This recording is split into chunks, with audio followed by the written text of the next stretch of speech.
আসসালামু আলাইকুম। আমি রূপা কবির ইংল্যান্ড থেকে আপনাদের সাথে জয়েন করেছি।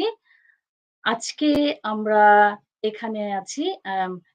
You are watching Studio Forum TV USA with Rupa's Visions. আর আপনাদেরকে ওয়েলকাম জানাচ্ছি আমাদের এই অনুষ্ঠান দেখার জন্য। আর অবশ্যই যদি আপনারা অনুষ্ঠানটি এখন দেখা শুরু করেন, যারা ভিউয়ার্সরা আছেন, অবশ্যই আপনারা একটু শেয়ার করে দিবেন। অনুষ্ঠানটি শুরু করার আগে আমি একটু অবশ্যই 4M টিভি USA কে আমি অনেক ধন্যবাদ জানাচ্ছি আমাদের এই রূপাস ভিশনকে সাপোর্ট করার জন্য, আমাদেরকে আজকে এই প্রোগ্রামটি এখানে প্রেজেন্ট করে দেওয়ার জন্য। এটি খুবই ইম্পোর্টেন্ট আমাদের জন্য যারা স্পেশাল নিড প্যারেন্টস আমরা যারা চিলড্রেন আছে এবং আমাদের যারা টিচার আছেন। আমাদের জন্য এটা খুবই একটা ইম্পোর্টেন্ট একটা টপিকস আমরা এখানে নিয়ে এসেছি। অবশ্যই এর জন্য আমি 4M টিভিকে বলব অসংখ্য ধন্যবাদ যারা আজকে এই ব্যাকগ্রাউন্ডে আছেন। আমাদের পেছন থেকে আমাদেরকে হেল্প করছেন। আর সবথেকে বড় কথা হচ্ছে 4M টিভি সম্পর্কে একটু না বললে তো হয়ই না। কারণ 4M টিভি আসলে কি বলব যে এটা আমি যখন 4M টিভি ব্যাপারে দেখেছি, আমি বলব যে আমি খুবই অ্যাপ্রিশিয়েট করেছি। এজন্য আমি একটু বলে দিচ্ছি। So 4M TV USA is a TV initiative from North America focused on mental health. 4M stands for mental health, migration, multilanguage, culture, and mindfulness. We are practicing mindfulness beyond borders. অসম্ভব সুন্দর। মানে প্রতিটা ব্যাপারই আসলে খুবই গুরুত্বপূর্ণ একটা মানুষকে সুন্দরভাবে সুস্থভাবে বেঁচে থাকার জন্য। তাহলে চলুন আজকে আমরা একটু রূপাস ভিশনের যে প্রোগ্রামটা আজকে আমরা এখানে নিয়ে এসেছি, সেটা সম্পর্কে একটু বলতে চাচ্ছি। আজকে যেটা হচ্ছে যে আমরা যখন স্কুলে কোনো অ্যাসেসমেন্ট করি, আমাদের এটা আসলে খুবই ইম্পোর্টেন্ট যে আমরা বাচ্চাদেরকে কারেক্ট ভাবে আমাদের অ্যাসেসমেন্ট করা হয়। কারণ বাচ্চাটার একটা অ্যাচিভমেন্ট, একটা গোল যেভাবে সেট আপ করা হয়, সেটার উপরে ডিপেন্ড করছে যে বাচ্চাটা তার টার্গেটটা রিচ করতে পারবে কিনা।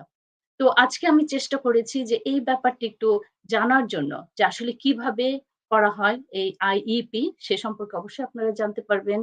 তারপরে আপনার EHCP এই অ্যাসেসমেন্ট গুলো কিভাবে করা হয় এবং এর পেছনে কোন থেরাপিস্ট এবং কোন স্পেশালাইজড ইনভলভ আছেন, কতটুকু ইনভলভ আছেন। আমরা কি প্রয়োজনে বেশি স্পেশালিস্টদেরকে ইনভলভ করাচ্ছি? কিংবা আমাদের আসলে কতটুকু হলে আমাদের বাচ্চাদের আমরা সেই টার্গেটটা আমরা সেই মানে গোলটা মানে প্ল্যান করতে পারবো, সেট আপ করতে পারবো নেক্সট ইয়ার এর জন্য। তাহলে চলুন আমি পরিচয় করে দিব আমার অসম্ভব ৩ জন গেস্ট যারা আছেন। সবথেকে মজার কথা হচ্ছে তারা আজকে ৩ দেশ থেকে আজকে এখানে আমাদের সাথে জয়েন করেছেন। আমার সাথে আছেন This is Rachel Griffin from UK and আমার সাথে আছেন Dr. Mousumi Sharmin from USA and আমার সাথে আছেন Hasina Hafiz from Bangladesh. Thank you so much all of you for joining us. First, of course, I'm going to go to Rachel and Rachel Griffin. So Rachel, if you just say a little bit about yourself, a brief introduction about you. Thank you. Hello, my name is Rachel Griffin. I live in the United Kingdom. I currently work in a special needs school. I have worked there for over 20 years. Additionally, I'm a carer and I care a special needs lad. And I will be talking about IEPs and EHCPs. Thank you, Rachel. Now I'm going to move to another country, another specialist, Dr. Mousumi Sharmin. If you say something about yourself, please. Thank you, Rupa Kabir, for inviting me in this program. And I'm Dr. Mousumi Sharmin.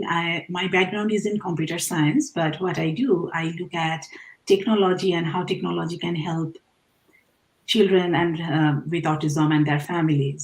So I do assistive technology and I have been working with autism for the last 6 years. So hopefully I'll be able to share my experience working with the children and their families and how to connect to education. Thank you, Dr. Mousumi Sharmin. Now I'm going to move to our own country, Bangladesh. Hasina Hafiz, please tell me something about yourself.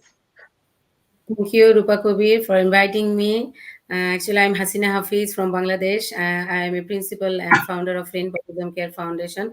I'm working with this field from before 22 years ago. So I'm running my school from 10 years back. So thank you. I am working with autism child in my school. So thank you again for inviting me this program. Most welcome.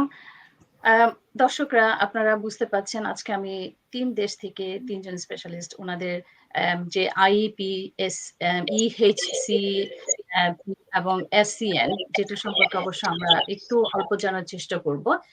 প্রতিটা স্কুলের কিন্তু অ্যাসেসমেন্টটা correct হওয়া খুব important, যেটা আমি একটু আগেও mention করেছি। এটা কিন্তু খুব ইম্পর্টেন্ট। একজন টিচারকে জানা যতটুকু ইম্পর্টেন্ট, একজন স্পেশালিস্ট ওনাকে যতটুকু জানা ইম্পর্টেন্ট, একজন প্যারেন্টসকেও সে জানাটা important.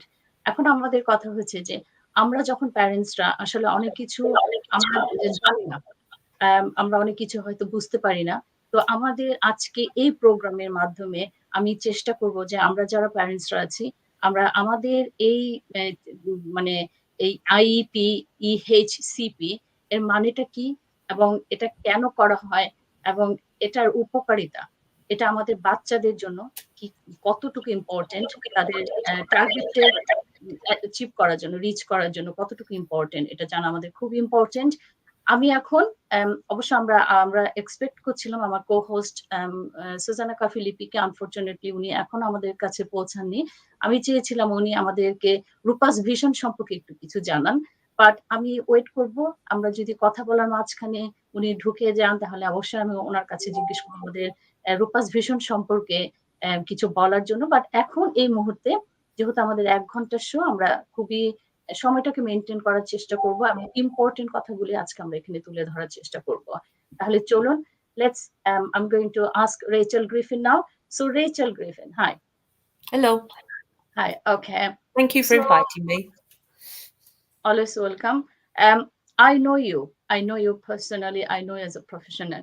So you've been working here for last 20 years, and you also been taking care of my son. So our relationship is wonderful, and it's a really depth, I have to say. You're like a family member to me. I've seen you all these reviews, and also what I want to know from you, because you have the main role to have this assessment, the review for children, because you do have your own class, and you do have your own children. You have them each year. You have new students, and so you have to make sure, like in your role, that these children reach their target. So before they reach their target, how do you do this IEP and EHCP? Could you briefly tell me what is stand for IEP and what is stand for EHCP? And if you can tell us how you do this assessment. So you'd have a so looking at my PowerPoint, IEP means Individual Educational Plan, and EHCP means Educational Health and Care Plan. The Educational Care Plan comes first. So this will be an annual assessment. It's quite a long document, but we will just be looking at Section E, which is where we take the individual educational plan from. So for short, IEP. So you'll have aims and outcomes. So it can be to start off with the parent or the carer, the teacher and the tutor. But at other times you might have a multi-agency meeting. So this will depend on the need of the child. Also, if you hear me say learner in my school, I'm used to saying learner, but learner is a child, young adult, so all the same. So anyway, during the meeting, you will be looking at the aims or the objectives, that means the same, in Section E. And once it has been discussed with parents, because the teacher will have an idea of the child and what they need. So it might be that some of the objectives don't get changed because they've not reached their target. So you're still working towards, and others, they may have achieved them. So you will set new ones. So once the parents or carers have agreed with that, then the document gets completed and then it gets sent off to the SEN team at county. Now on the next slide, each of the areas, there'll be 4, and most people will have known it. If I just use example, the first one, the Cognition and Learning. As a school, what we have developed is it's my curriculum. So my being the child's curriculum. So it's a child-led learning almost.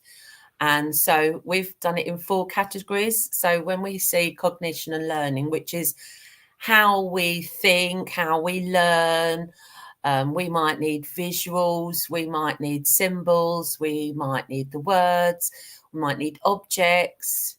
So this is all to do with my thinking. Then you've got your sensory and your physical needs. So that's all to do with my body. So sensory and physical needs, that can be positioning where you sit. You might need to go outside. You might need to come back in. It's just what you need to make you a comfortable learner. Communication, my communication, that is, you might need symbols, objects, gestures. These are all things the child may know anyway. And so that is how they communicate. So we might use lots of visuals to reinforce what we are learning about. And also they might need to communicate for snacks or food. So they might need a picture, a photograph. So then we go on to social, emotional, my mental health. So that's all about my well-being. So if I'm hungry, I can't work very well. If I'm not slept very well, I can't work very well. There's lots of different reasons, but it's all to do around my well-being. So on the next slide, we will have a little look at section E, and this has the aims and the outcomes on. So if we look at the very top one, we can see that the first one is my communication. So the second one is social interaction and play skills. Now that can go into 2 boxes. That could either go in my body or my well-being. But they're very similar to how they're linked. Because my body and my well-being, so if you're hungry, you might not be able to play, but this is how we categorize it. And then we got the third one is I'll develop my listening concentration skills. So that would be my thinking. So that's how you work. And the steps are quite small. So, but this is how it would be laid out in a document. So on the next slide, we'll have a little look at child-friendly IEPs. So these are all the objectives that we've taken from before, the aims. So this is using a computer program, and this is in print, and it's symbolic. So when a child is learning to read as well, it helps because it has the word and a picture above it, so it reinforces what they're learning. So this is still quite wordy for some of the learners. So you might not need to put in I will. So you might just put use symbols, join friends, go outside, work in groups. And you can also, you will need, this is, you put the picture of a current picture of the child inside. So the child can actually see this document. So this is easily printed off, laminated. You can put it on a wall, on a table. You can put stars next to it if they've achieved it. And this is another way of assessing. So then if you've got learners in your class that perhaps don't understand the symbols, you will, on the next slide, we'll look at an adult-friendly IEP. So this is, as you can see, is far more wordy. It's still got a place for the photo of the child, the date of the next EHCP. This will be more for adults. because it's a lot of words. And if you wanted to make it just words with no pictures, because your learner can understand the written word, you would still probably put only a few words in, because consistently and things like that may not always be understood. But this is more an adult friendly one. So if you put like post-it notes and a little written note, have a little look at the evidence app. So on the next slide, we will have a little look. This is the assessment tool that we currently use. This is one of the assessment tools we currently use. There are a lot on the market, so you don't have to choose this one. But what I can say about this one is it does hold a lot of data. You can get this on your phone, on iPads, and it also ends up being an assessment tool as well. So if we look at the next page, this is just a little, this is from the internet, so it's no one knows who these people are. So what's very good about this is once you've added all your data, so you'll add the child's name, add some pictures or photographs, or you can do a written comment, and then you can attach it next to the framework. And once you've done that, you press the green button and it will send it to the cloud. This is an external storage. And what's also really good about it is videos are the best form of adding evidence to this app, because it shows that the child is doing it independently, or it's just starting to learn how to, say, cut a potato. The child needed perhaps a little bit of hand over hand, or we call it now hand under hand, so the child can move and feel the feel of how you're cutting, or they might just cut the potato. And what's great about this is that parents can see it at home and they can comment about it. Parents and carers also can download something that their child has done at home that they want to share. And also the data collected from it all can be used in the assessment moderation. This is for the head teachers and the senior management.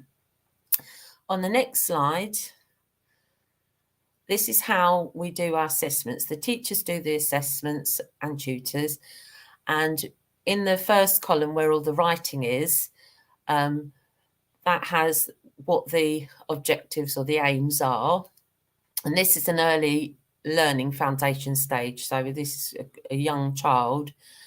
And what we call this process is ragging. So in the column that you can see with little red boxes with bits of paper behind, that's what's the data that's been collected. So there's been pictures or a written statement or videos have been added. So when we do our ragging, as a teacher, you see lots more that the videos or the pictures can show. So it's in a color coded, red being emerging, amber being developing, and green being established. So what we do is because we've got numbers next to it, so it says how many pieces of evidence it has been collected. But it might be something they did once or twice and they got it, they cut the potatoes, and it's brilliant. So you would say, this is secure. So you would put it as green. And they probably generalised it as well. So the parents might have sent in a picture and said, look, he started cutting potatoes at home. Or you'd put it's red. No, they not quite managed to cut the potato. So we might have to do it in other times in a lesson. We might say start cutting a banana, or we might cut some Play-Doh or something a bit softer so they get the idea this is what they're doing. So this information is also assessment for the senior management to use and correlate as a whole school. So now on the next page, there is also another assessment tool. So this is from the Autism Educational Trust. And as it says, it's for learners with autism. This is the front page. This is also all been downloaded. All the objectives are being downloaded onto the evidence app.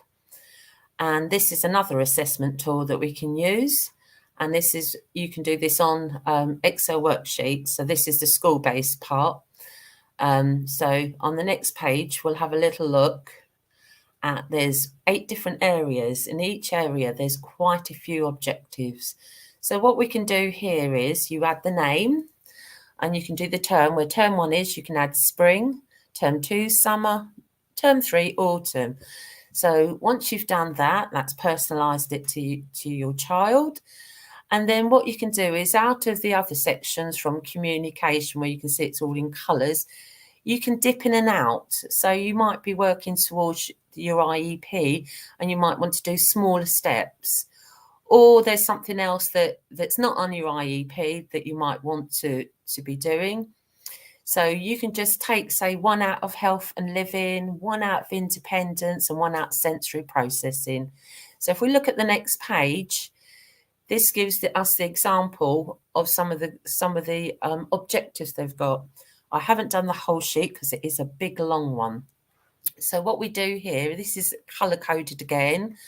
Not yet developed, established, and generalised.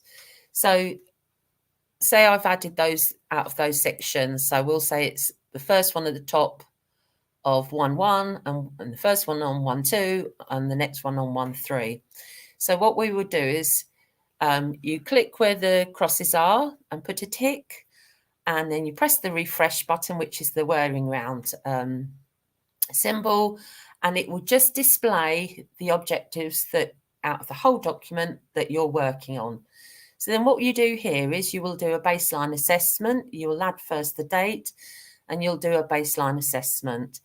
So we'll go back to the potato. No, we've not quite worked out how to cut a potato. So you would put it down as not yet developed. A little box comes down, give a little tick, and it will colour that box.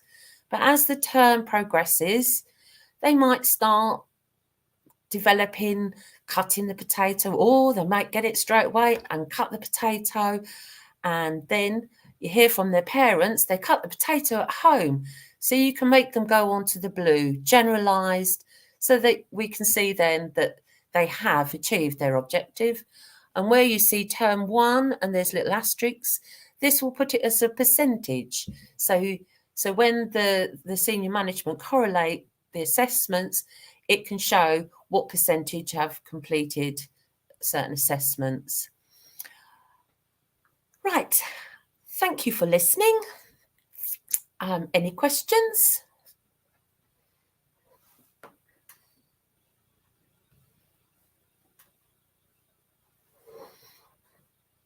Hello.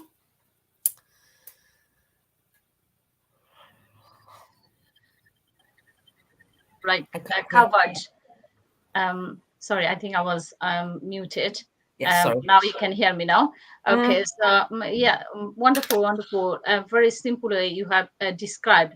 You try to cover everything. Just for the legal reason, I couldn't show you to my son's review, but look, these are the papers I was going to show you. You can clearly because we have got so many people's name, the specialist name, so I couldn't bring that on the screen like how Rachel has done her slideshow. But we had to do this. We had to do this each year.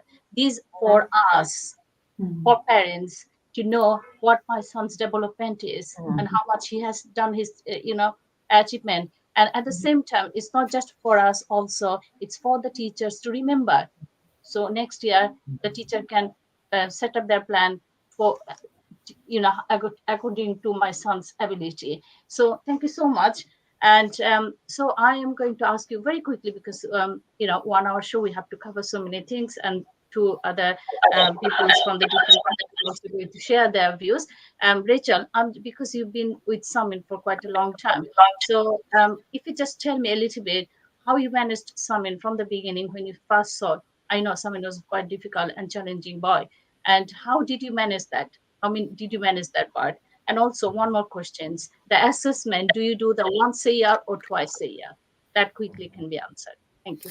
Right, the assessment, if you find a learner has achieved their assessment, you can add new ones. And yeah, because it's a working document, you can put reasons why you move them on to the next, onto something else if they've achieved it, because we don't all learn at the same level. So we might go up a little bit, we might go down a little bit, we're not lateral learners as special needs. So, but sometimes it kind of meets in the middle. You know, what you've been teaching them, it's, you know, like I say, drop the penny drops. They go, oh, I get what you want, and you've done it. So you might say, oh well, we, you know, say like cutting potato, generalising it. It's because they've done it everywhere. So you might say, well, we can't cut potatoes forever for a whole year, right? Let's do something else. Let's make the potatoes into something. So you bring them on. So yeah, and because we use an evidence app, that can have things added to it. And then when you come to the review the following year, you'll say, well, they did that, and we're doing this now. And that's usually fine because it's moving on. You wouldn't want to do something just because it's on a statement. You'd want them to move on and progress. I hope that answers your question. Yeah, it is. Salmon, I think, first of all, to be with Salmon, like any child, which anyone works with, oh, I can hear feedback. You have to be their kind of friend. You've got to be approachable. I always think because Salmon, obviously, with Salmon and me, we look at each other. I talk to him how he talks sometimes. I copy in him. I'm pretty a stable person. So for him, I might have two moods. I'm happy or I'm sad. So not sad, but there's things he does that I really like, and there's things I don't want him to do. I can now give him a look that says, you don't do that. And he knows he shouldn't do it. And he looks at me for confirmation. But I think in the early days, it was coming into your house, doing things his way, and then start developing, doing the things a bit more appropriate. And I think if they trust you, if a child trusts you, you are more likely to get their confidence. They're more likely to do things for you because they trust you. And when they trust you, I think you can get so much from a child. And I think that's, Sam and me, that's how it works. I think he trusts me, even though he's really tall and taller than me and stronger than me. But yeah, and I think we understand each other, I think, as well. I don't know if I've explained that very well, but very well. You did very well. I have to say that it's a good example for many people because what you said is the develop the trust first, and what you said that you followed Samin first. What Samin liked, you followed him, and then once he trusted you, once you developed that relationship with him, that time you changed. You made him be like you. So then he knows that, okay, I trust that person. I can follow her now. So yeah, it does explain a lot. It's that is very important for our children. For our children, the children who have severe learning disabilities, who cannot talk, and the children who find the life is very difficult and challenge every day. So the trust is very important. Whoever is taking care of the child is important. That trust, that I trust that person, I can follow that person. Thank you so much, Rachel, for your time. It's wonderful. It's wonderful. Thank you so much. I know that we are looking forward to see you again here on that show, in a different show probably, because we can learn so much from you. And so you take care. Thank you, and you too for joining us. And thank you for inviting me. Thank you, everybody, for listening. Bye-bye. নাও আমরা যেহেতু রেচাল এখানে ছিল, আমি জানি আমাদের বেশিরভাগ ভিউয়ার্সরা Bengali spoken, এবং হয়তো আমাদের অনেকের ল্যাঙ্গুয়েজ প্রবলেমের জন্য হয়তো অনেক কিছু ডিফিকাল্ট হয়েছে আন্ডারস্ট্যান্ড করা। আমি বলব যে লাইভ শোটা বারবার দেখুন। দেখার পরে হয়তো আপনারা বেসিক কিছু ওখান থেকে অবশ্যই জেনে নেবেন। কারণ এই বললাম যে এই অ্যাসেসমেন্টটা আসলে খুব ইম্পর্টেন্ট। অ্যাকুরেট না হলে কিন্তু আমাদের বাচ্চাদের লার্নিং এর উপরে অনেক কিছু নেগেটিভ ইম্প্যাক্ট হয়, যেটা আমরা চাই না আসলে। তো আমরা এবার চলুন ইউকে থেকে ইউএসএ তে মুভ করে যাই। আমাদের ডক্টর মৌসুমী শারমিন, উনি হচ্ছেন, আপা আপনি যদি একটু নিজের সম্পর্কে বলেন, তারপর আপনি অ্যাসেসমেন্ট সম্পর্কে যদি একটু কথা বলেন। ধন্যবাদ। আমি বাংলাদেশ থেকে বুয়েট থেকে কম্পিউটার সায়েন্সে ব্যাচেলার্স ডিগ্রি করার পরে আমেরিকায় আসি, ওখানে মাস্টার্স করি স্টিল কম্পিউটার সায়েন্সে সিকিউরিটি আর প্রাইভেসির উপরে। তারপর আরবানা শ্যাম্পেনে যখন আমি মুভ করি আমার পিএইচডির জন্য, তখন আমি হিউম্যান সেন্টার্ড কম্পিউটিং আর হিউম্যান কম্পিউটার ইন্টারাকশন যে ফিল্ডটা, এটাতে কাজ করা শুরু করি। তো আমার পিএইচডি ডিগ্রিটা ছিল দেখা যে আমরা মানুষরা কিভাবে টেকনোলজি ইউজ করি এবং টেকনোলজি ডিজাইনকে আমরা কিভাবে চেঞ্জ করতে পারি যেন এটা আমাদের লাইফকে আরো সহজ করে। তো আমি যত আমার পিএইচডি লাইফে টেকনোলজি আর মানুষের সম্পর্কটা দেখা শুরু করলাম, আমি আস্তে আস্তে চিন্তা করতে শুরু করলাম যে আমরা হেলথ কেয়ারে কিভাবে এই জিনিসগুলোকে ইউজ করতে পারি। কারণ আমাদের হেলথ তো অনেক ইম্পর্ট্যান্ট। আমার পিএইচডি শেষ করার পরে আমি আসলে আমার ফিল্ডটা লিটল বিট চেঞ্জ করে হেলথের উপর মোর ফোকাস করা শুরু করি এবং ফোকাস করছিলাম স্ট্রেস ম্যানেজমেন্টের উপরে, যে আমরা যারা খুব স্ট্রেসড হয়ে যাই আমাদের এভরিডে লাইফে, ডে টু ডে লাইফে, আমাদের স্ট্রেস ম্যানেজটা আমরা কিভাবে করতে পারি। তো আমার পিএইচডি লাইফের শেষ বছরে আমার বেবি হয়, আমার ছেলে, ওর এখন 9 বছর। এবং ও হওয়ার পরে আমি যেটা রিয়ালাইজ করি যে অ্যাজ এ প্যারেন্ট আমাদের আসলে স্ট্রেস অনেক বেশি। কারণ আমরা আমাদের চাকরি করছি, আমরা আমাদের বাসা সামলাচ্ছি এবং আমাদের বেবি হলো আমাদের সবচেয়ে ইম্পর্টেন্ট ব্যাপার। এবং প্যারেন্ট হওয়ার পরে আমার যেটা ১ম রিয়ালাইজেশন আসে যে মা-বাবা তাদের লাইফের কোয়ালিটি কেমন হবে, ভালো হবে কি খারাপ হবে, এটা আসলে ডিপেন্ড করে বাচ্চাটার লাইফ কেমন আছে সেটার উপরে। বাচ্চাটা কি ভালো আছে? আমার বাচ্চাটা কি খারাপ আছে? আমি যদি খুব সাকসেসফুল হই অন্য সব ব্যাপারে, কিন্তু আমার বাচ্চাটা যদি ভালো না থাকে, তাহলে আসলে আমরা অ্যাজ এ প্যারেন্ট ভালো থাকতে পারি না।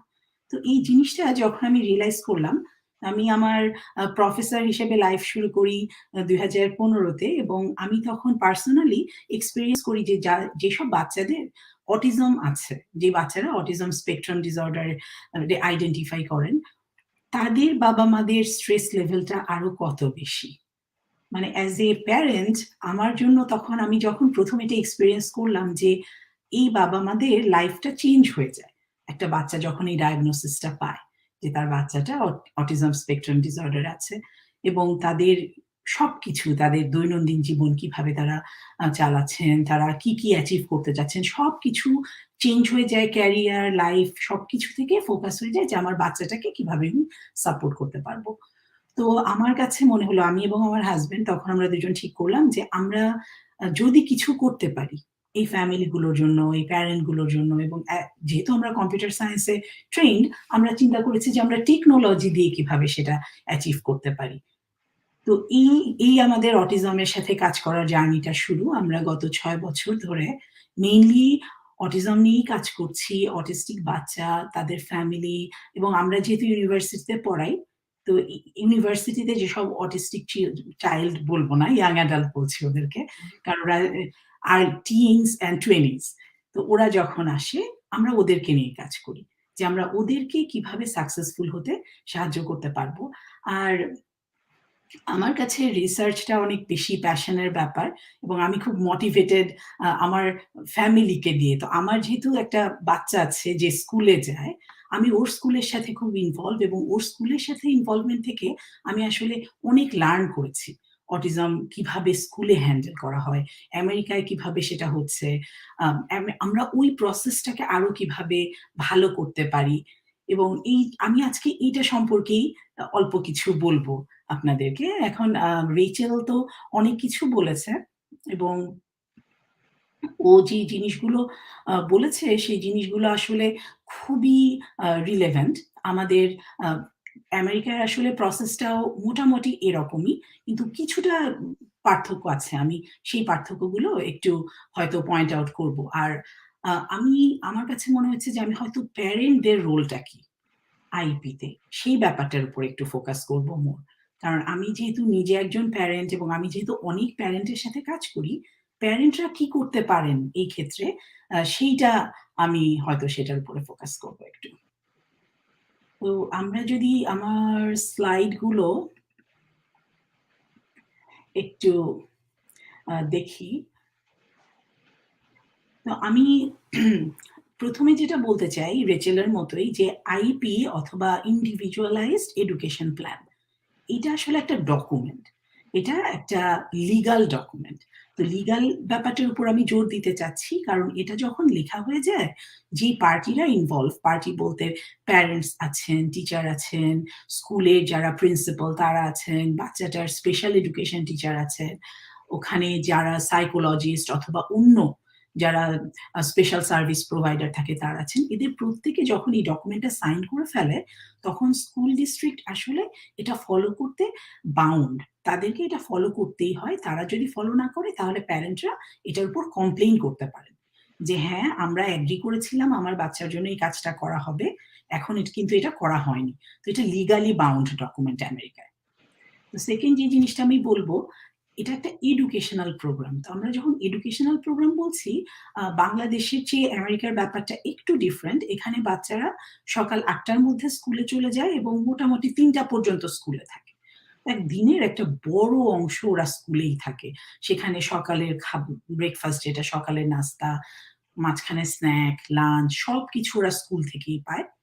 এবং এডুকেশন বললেও ওদের প্রত্যেকদিন ওদের পড়ার টাইমের মধ্যে ওদের কিছু এক্সারসাইজের টাইম থাকে, কিছু রিসেস বলে এটাকে, বাইরে খেলার টাইম থাকে। তো সবকিছু মিলে ওদের এডুকেশন প্ল্যানটা। তারপরে যেটা বলবো যে ক্লাসরুম সেটিং এর কথা বলা হয় আইপিতে। তো ক্লাসরুম সেটিংটা কি? ক্লাসরুম সেটিংটা হলো আমেরিকায় যেটা আমরা মেইন স্ট্রিম স্কুল বলি বা নর্মাল পাবলিক স্কুল, সরকারি স্কুল যেটা, সেই স্কুলগুলোতে একটাকে বলে মেইন স্ট্রিম এডুকেশন, ওটা হলো ওদের general education classroom.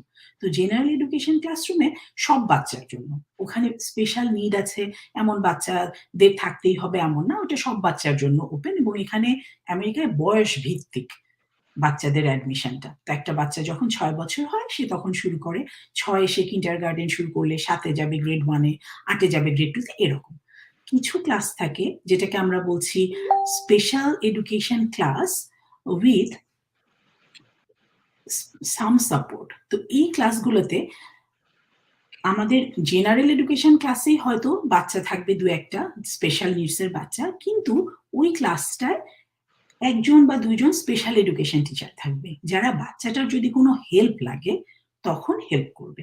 But other than that everything ওই ক্লাসে সবকিছু জেনারেল এড ক্লাসের মতোই হবে। থার্ড যে অপশনটা সেটাকে আমরা বলছি স্পেশাল এডুকেশন ক্লাসরুম। সেই স্পেশাল এডুকেশন ক্লাসরুম যদি আমরা আলাদা বলি, সেখানে প্রত্যেকটা বাচ্চাই থাকবে যাদের কোনো না কোনো স্পেশাল নিড আছে। এই ক্লাসরুমগুলোর সাইজ খুব ছোট হয়, ৫-৬টা বাচ্চার বেশি থাকে না, এবং এখানে বাচ্চাদের সাথে 1:1 অথবা 2:1 রেশিও হয় টিচারদের। আর ফাইনালি যদি এই বাচ্চাটা কোনোভাবেই হয়তো মেইন স্ট্রিম বা general education classroom with some support এবং স্পেশাল এডুকেশন ক্লাসরুম কোনোভাবেই যদি ওখানে এই বাচ্চাটা হ্যান্ডেল করতে না পারে, তাহলে ফাইনালি স্পেশাল আলাদা স্কুল আছে।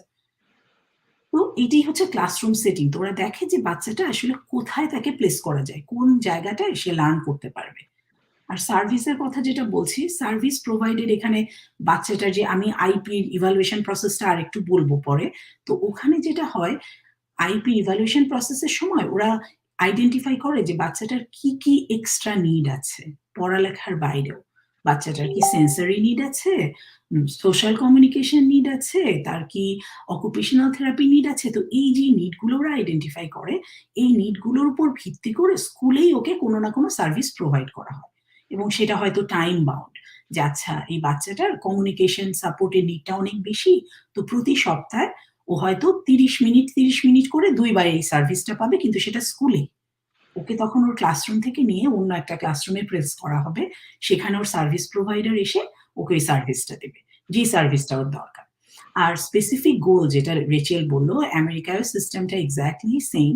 এখানেই আইপি টিমটা প্যারেন্টদের সাথে নিয়ে একটা গোল সেট করা হয়, এবং এটা নর্মালি ইয়ারলি করে, যে প্রত্যেক বছর একবার করে গোল সেট করা হয় এবং তারপরে ওই গোলটাকে চেঞ্জ করা হয়। তো এটা হচ্ছে আইপি। তো একটা জিনিস আমি খুবই এমফাসিস করতে চাই আইপির ব্যাপারে, যে আইপি একটা স্টুডেন্টের উপর বেস করে করা। দুইটা ডিফারেন্ট স্টুডেন্টের আইপি কখনোই সেম হবে না, কারণ এটা ইন্ডিভিজুয়াল বাচ্চাটার প্রয়োজনের উপর বেস করে বানানো হয়। তো আমেরিকার ডকুমেন্টটা কাইন্ড অফ এরকম দেখতে। এটা শুরুর পেজ, এটা আসলে অনেক লং, কিন্তু আমি জাস্ট একটা শুরুর পেজ দেখাচ্ছি যে এই ধরনের একটা ডকুমেন্ট থাকে। আমরা যদি একটু লিটল বিট প্রসেসটার ব্যাপারে বলি যে কিভাবে আইপিটা হয়, তো আইপিতে এখানে যে আমেরিকার যে আইপিটা, সেখানে ৩টা জিনিস সের উপর ফোকাস করা হয়। প্রথম হলো বাচ্চাটার এখন অবস্থাটা কি। তো এট দিস পয়েন্ট যদি আমি বলি যে হ্যাঁ, আমি এখন জানুয়ারি মাস ২০২২, তো জানুয়ারি মাস ২০২২-এ বাচ্চাটা কি কি করতে পারে, ও লার্নিং এ কি অবস্থায় আছে। যেমন একটা স্মল এক্সাম্পল দিই, আমরা হয়তো কথা বলছি একটা বাচ্চার ব্যাপারে যার স্পিচে সমস্যা আছে, স্পিচ অ্যান্ড কমিউনিকেশনে। তো একটা হতে পারে যে ওরা অ্যাসেস করে দেখবে যে এখন আমার বাচ্চাটা 10টা ডিফারেন্ট ওয়ার্ড বলতে পারে। সো কারেন্ট স্টেটটা হচ্ছে এটা। নেক্সট স্টেপটা হলো, আমি যে কারেন্ট স্টেটটা লিখলাম যে এই বাচ্চাটা এখন 10টা ওয়ার্ড বলতে পারে, নেক্সট স্টেপটা হলো আমি ওদের প্যারেন্টদের সাথে কথা বলে ঠিক করব যে at the end of this year, so সামনের বছর জানুয়ারিতে আমার বাচ্চাটা এই প্রবলেমটায়, যে কথা যে বলতে পারাটা, ওর ভোকাবুলারিটা যে বাড়ানোটা, সেখানে 5টা থেকে বেড়ে কত হবে। আমি বলতে পারি যে হ্যাঁ, আমার গোল হচ্ছে ওর 5টা, এখন 10টা বলতে পারে বা 5টা বলতে পারে, 1 বছর পরেও 50টা বলতে পারবে। তো এইটা হলো গোল, যে ওরা 50টা শব্দ বলতে পারবে। এবং এখানে খুবই ইম্পর্টেন্ট একটা জিনিস, সেটা হচ্ছে এই গোলটা মেজারেবল হতে হবে। কারণ আমি এটা যদি বলি যে আমার বাচ্চাটা এখন একদমই কথা বলে না, 1 বছর পরে আমি চাই আমার বাচ্চাটা অনেক কথা বলুক, সেটা বললে কিন্তু এটা মেজারেবল হলো না। কারণ আমার কাছে যেটা কম কথা বলে, আরেকজন প্যারেন্টের কাছে বা আরেকজন মানুষের কাছে সেটা হয়তো কম কথা বলা নাও হতে পারে। তো আইপির গোল হচ্ছে প্রত্যেকটা জিনিসকে মেজারেবল করতে হবে, যে হ্যাঁ, আমি যেন মাপতে পারি, আমি যেন কম্পেয়ার করতে পারি অবজেক্টিভলি, যে আমি 10 এর সাথে 50, 2টা নাম্বার, এদেরকে কম্পেয়ার করতে পারি। তো এইভাবে এখানে সেট করা হয় গোলগুলো, যে হ্যাঁ, আমরা যেন ওদেরকে ইভালুয়েট করতে পারি যে আসলেই বাচ্চাটা ওটা বুঝতে পেরেছে কিনা, এবং আমরা ওটা মেজার করে বুঝতে পারছি কিনা যে ওর প্রগ্রেস হয়েছে কিনা, যে গোলটা আমরা সেট করেছিলাম সেই গোলের টুয়ার্ডস এ সে প্রগ্রেস করেছে কিনা। আর ফাইনালি হলো একটা অবজেক্টিভ বা বেঞ্চমার্ক। আচ্ছা, আমরা তো বাচ্চাটার গোল সেট করলাম, এখন আমরা কিভাবে কি আমরা করলে বাচ্চাটা এই গোলটা অ্যাচিভ করতে পারবে। তো এটা এমন না যে হ্যাঁ, আমি বললাম যে হ্যাঁ, ওকে 50টা কথা বলতে হবে, কিন্তু এই যে 50টা ওয়ার্ড বলার জন্য ও তো একা বলে ফেলবে না। তো আমরা কি করব, স্কুলে আমরা কি করব, আমরা বাসায় কি করতে পারি প্যারেন্টরা, এই যে এই লাস্ট পার্টটা হচ্ছে সেটা একদম লিস্ট করে। এবং আপনারা যদি দেখেন যে এই সাইডে আমি যে ইমেজটা দিয়েছি, এই প্রত্যেকটা গোলের জন্য এভাবে লেখা থাকে এই 3টা জিনিস। যে আচ্ছা, আমার প্রথম গোল সোশ্যাল কমিউনিকেশন, এখন হচ্ছে বাচ্চাটার এই অবস্থা আছে, 1 বছর পরে বাচ্চাটা আমরা চাই এই অবস্থায় যাবে, এবং সেটা সাপোর্ট করার জন্য আমি কি করব। তো একটা বাচ্চার যতগুলো আলাদা নিড থাকে, সেটা যে আইডেন্টিফাই করা হয়, প্রত্যেকটার জন্য এরকম করে এই 3টা জিনিস লেখা হয়। এবং এটাই হচ্ছে আইপি, যে একটা বাচ্চার জন্য 1 বছরে এক্সাক্টলি কি প্রবলেম কিভাবে অ্যাড্রেস করা হবে, স্কুল কি করবে, প্যারেন্টের দায়িত্ব কি, এবং বাচ্চাটা কি করবে। আমি এখন আইপি স্টেপস, কারণ আমি তো অনেক প্যারেন্টের সাথে কথা বলি আমেরিকায় এবং বাংলাদেশেও। আমি যেটা জেনেছি যে অনেক প্যারেন্টই আসলে আইপির ব্যাপারটা ঠিকভাবে জানেন না, যে কিভাবে তারা তাদের বাচ্চার জন্য আইপি পেতে পারে বা এই প্রসেসটা কিভাবে স্টার্ট হবে। তো আমরা প্রথমে আইপির স্টেপস গুলার উপর একটু ফোকাস করি, তারপরে আমরা হয়তো আইপির টিমটা নিয়ে খুব সংক্ষেপে কথা বলবো। তো আইপির প্রসেসটা হলো, আমেরিকায় যেটা হয়, কে ইনিশিয়েট করবে, তাই না? তো ইনিশিয়েটটা করতে পারে প্যারেন্ট। একটা প্যারেন্ট যদি বুঝতে পারে যে তার বাচ্চার আসলে হয়তো কোনো স্পেশাল নিড আছে, তাহলে প্যারেন্ট সেটা জানাতে পারে স্কুল ডিস্ট্রিক্টকে যে হ্যাঁ, আমার বাচ্চাটার স্পেশাল নিড আছে, ওর জন্য স্পেশাল কিছু লাগবে, ও জাস্ট জেনারেল এডুকেশন ক্লাসরুমে গেলে হবে না। অথবা এই জিনিসটাই রেফারেলটা আসতে পারে বাচ্চাটার ডাক্তারের কাছ থেকে। তো আমেরিকায় তো সব বাচ্চা হওয়ার পর থেকেই ওদের পেডিট্রিশিয়ান থাকে, অ্যাসাইন্ড পেডিট্রিশিয়ান। এবং যখন ওরা খুব ছোট থাকে, 1 বছরের কম সময় বয়সে every month or every other month check up থাকে। 1 বছর হয়ে যাওয়ার পর থেকে 6 মাস পর পর চেক আপ থাকে। এই যে এই চেক আপের সময় ডাক্তাররা একটা কাগজের ফর্ম দেয় বাচ্চাটার ডেভেলপমেন্টাল গ্রোথ কেমন হচ্ছে সেটা দেখার জন্য। তো ওই ডাক্তাররাও এবং প্যারেন্টের ইনপুট নেয়। তো ওই ডাক্তাররাও কিন্তু এটা ইনিশিয়েট করতে পারে, বলতে পারে যে না, আমার মনে হচ্ছে যে এই বাচ্চাটার অন্য কোনো হেল্প লাগবে, জাস্ট জেনারেল মেডিকেল হেল্প না, ওর হয়তো অন্য কোনো হেল্প লাগবে। আর ফাইনালি আর যেটা হতে পারে, ওদের অনেক স্টেটেই আমেরিকায় একটা চাইল্ড ফাইন্ড নামে প্রোগ্রাম আছে।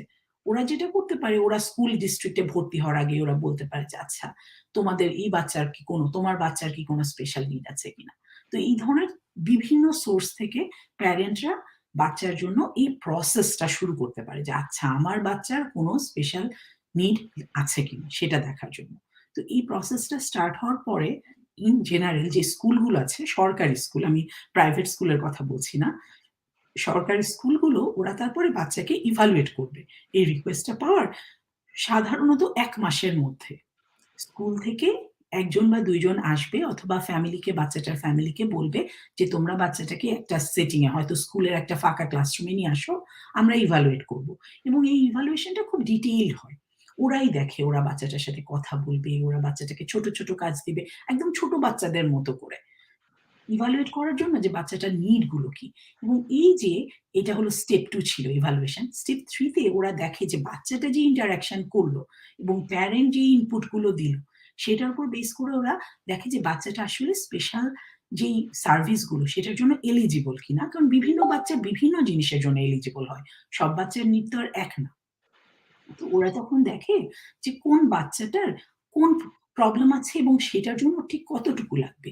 তো 4th স্টেপ হচ্ছে এই যে এই ডিসিশনটায় আসা যে হ্যাঁ, এই বাচ্চাটা আমরা ধরে নিলাম বাচ্চাটার নাম ইমন। তো ইমনের জন্য আমার হয়তো স্পিচের সাপোর্ট লাগবে, অকুপেশনাল থেরাপির সাপোর্ট লাগবে, এবং ওকে আমরা প্রথমে ট্রাই করব, যেহেতু হয়তো ও সেলফ হার্মের কোনো টেন্ডেন্সি নেই, ওকে আমরা জেনারেল এডুকেশন ক্লাসরুমে প্লেসমেন্ট করব। তো এই যে এই ডিসিশনটা, এটা হলো স্টেপ 4 এর কাজ। তো স্টেপ 4 হয়ে যাওয়ার পরে স্টেপ 5 এ যেটা হবে, স্কুল ডিস্ট্রিক্টই প্যারেন্টকে ইনভাইট করবে একটা মিটিং এর জন্য, এবং এইটাই হচ্ছে আইপি। একদম আমরা যদি আইপির ফর্মাল বলি, এটা হলো ফার্স্ট স্টেপ। তো সেই মিটিং এ প্যারেন্ট তো থাকবেই, কিন্তু প্যারেন্ট যাকে যাকে মনে করে যে ওই মিটিং এ থাকলে ভালো, সেটা বাচ্চার ডাক্তার হতে পারে, বাচ্চার সাইকিয়াট্রিস্ট হতে পারে, বাচ্চার দাদা দাদি নানা নানি হতে পারে, ভাই বোন হতে পারে, যারা বাচ্চাটা সম্পর্কে জানে, প্যারেন্ট বলতে পারে যে আমার এই মিটিং এ, আইপি মিটিং এ ওরাও থাকবে, কারণ ওরা বাচ্চাটা সম্পর্কে জানাতে পারবে যে বাচ্চাটা এজ এ হিউম্যান বিং ও কেমন, ও কিভাবে লার্ন করে, ওর কি কি প্রবলেম আছে। তো এই প্যারেন্টরা রিকোয়েস্ট করলে এরা সবাই ওই মিটিং এ থাকবে। এটা হলো প্যারেন্টদের সাইড থেকে, ফ্যামিলির সাইড থেকে। আর অন্য সাইড থেকে যারা থাকে তারা হলো বাচ্চাটা যে ক্লাসরুমে যাবে সেই ক্লাসরুমের টিচার, যে স্পেশাল এডুকেশন টিচার বাচ্চাটাকে সাপোর্ট দিবে, সেটা যে কোনো ধরনের সাপোর্ট হতে পারে, সেই টিচার, ওই স্কুলের একজন রিপ্রেজেন্টেটিভ, সে হতে পারে স্কুলের প্রিন্সিপাল, স্কুলে যারা যারা স্পেশাল সাপোর্ট টিমে আছে। যেমন আমেরিকা এটা খুব কমন যে প্রত্যেকটা স্কুলেই কাউন্সিলর থাকে, প্রত্যেকটা স্কুলেই সাইকোলজিস্ট থাকে, প্রত্যেকটা স্কুলেই মিউজিক টিচার থাকবে, ফিজিক্যাল এডুকেশন টিচার থাকবে। তো ডিপেন্ডিং অন বাচ্চাটার নিড গুলো কি, এই মেম্বাররাও থাকতে পারে এই মিটিং এ। এটা হলো মিটিংটা স্কেডিউল হলো, এবং এমন একটা টাইমে যেখানে এরা সবাই জয়েন করতে পারবে মিট করার জন্য। মোর অর লেস বাচ্চাদেরকে অনেক সময় ইনক্লুড করে, বেশিরভাগ সময় বাচ্চাদেরকে ইনক্লুড করা হয় না এই মিটিং গুলোতে, যেহেতু মিটিং গুলো খুব সিরিয়াস মিটিং। তো যখন মিটিংটা হলো স্টেপ 6 এ, তখন এই যত ইনফরমেশন গুলো, এগুলো সব ইভালুয়েশনের রেজাল্ট তো টিচারদের কাছে আছে। তো ওরা এরকম একটা ডকুমেন্ট প্রেজেন্ট করবে, এবং এরা সবাই কথা বলার মাধ্যমে কিছু গোল সেট করবে বাচ্চাটার জন্য, যে আচ্ছা, আমার বাচ্চাটা, আমি চাই যে ও এখন একদমই কথা বলে না, ও হয়তো 5টা 6টা শব্দ করতে পারে, ও 1 বছর পরে 10টা শব্দ করবে। ও একদমই ফোকাস করতে পারে না কোনো কাজে, 1 মিনিট পরেই উঠে চলে যায়, তো অ্যাটেনশন ডিফিসিয়েন্সি, রাইট? তো ওকে আমরা কি করব, এখনো 1 মিনিট অ্যাটেনশন দিতে পারে, আমাদের গোল হলো ও 5 মিনিট অ্যাটেনশন দিবে। তার উঠে যাওয়ার আগে, এটা হয়তো ওর গোল 1 বছর পরে। তো এরকম মেজারেবল ছোট ছোট ছোট ছোট গোল তৈরি করা এবং সেটার জন্য কি কি করা লাগবে স্কুলের পক্ষ থেকে সেটার একটা লিস্ট তৈরি করা। এই লিস্টটাই হচ্ছে সেই রিটেন আইপি। তো রিটেন আইপি করার পরে যেটা হয়, ওটা বাবা মাকে পাঠানো হয় আবার সবকিছু সবাই এগ্রি করার পর, এবং প্রত্যেকে যারা প্রেজেন্ট ছিল ওই মিটিং এ তারা এটাকে সাইন করে। সাইন করার পরে এটা লিগালি বাউন্ড হয়ে যায়। তার মানে স্কুল ডিস্ট্রিক্ট যদি এটা ফলো না করে, প্যারেন্টরা লিগালি স্কুলকে কোর্টে নিয়ে যেতে পারে, সু করতে পারে। কিন্তু নর্মালি আসলে ওই ধরনের করা লাগে না, কারণ স্কুলরা আসলে খুব একবার আইপি লেখা হয়ে গেলে ওরা খুব সিরিয়াসলি নেয় এই ব্যাপারগুলোকে। তারপরে ওই যে রিটেন এগ্রিমেন্টের বেস করে সার্ভিস প্রোভাইড করা হয় স্কুলে। 8 নম্বর স্টেপটা হচ্ছে স্কুল মেজার করে। এখন আমি যতদূর দেখেছি আমেরিকার এসে, ওরা সবসময় লিখে রাখে যে আচ্ছা সপ্তাহে 5 দিনের মধ্যে 4 দিন বাচ্চাটা 5 মিনিট কাজ করেছে টেবিল থেকে না উঠে। যে এত ডিটেইলে এই রিপোর্টগুলো হয়, যে কতবার কথা বলেছে, কয়টা কথা বলেছে, খুবই ডিটেইলড রিপোর্ট প্যারেন্টদেরকে প্রেজেন্ট করা হয়।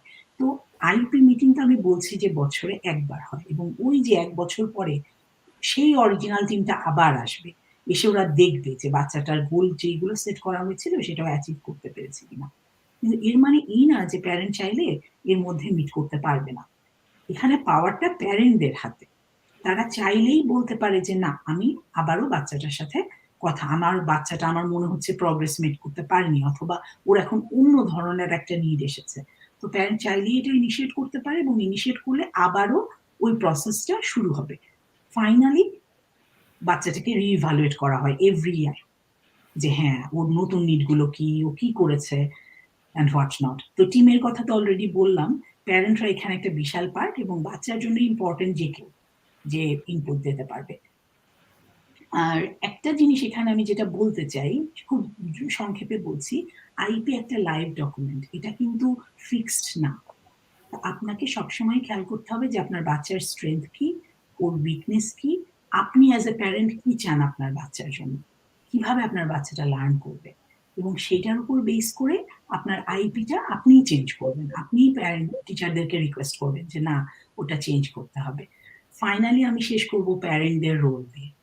কারণ অ্যাজ এ প্যারেন্ট, আমি নিজে প্যারেন্ট, আমি বিশ্বাস করি যে আমাদের বাচ্চাদেরকে আমাদের চেয়ে ভালো কেউ জানে না। ওদের স্ট্রেংথ এবং ওদের উইকনেস গুলো, ওদের নিড গুলো আমাদের চেয়ে তো ভালো কেউ জানে না। আমরা হয়তো সবাই জানি না যে কিভাবে ওদেরকে হেল্প করতে পারবো, কিন্তু আমরা এটা তো জানি যে কোন জিনিসটা করলে আমার বাচ্চাটা খুশি হয়, কোন জিনিসটা করলে স্যাড হয়, এবং সেটা ওকে কিভাবে এফেক্ট করে। তো বাচ্চাটার স্ট্রেংথ এবং নিড গুলো জেনে প্যারেন্ট হিসাবে আমাদেরই দায়িত্ব টিচারদেরকে কনস্ট্যান্টলি কমিউনিকেট করা এবং বলা যে এইভাবে করেন, এইভাবে আইপিটা চেঞ্জ করেন। এবং আমরা টিচারদেরকে এই ইনপুট গুলো দিতে পারি যে আমার বাচ্চা এইভাবে শেখে না।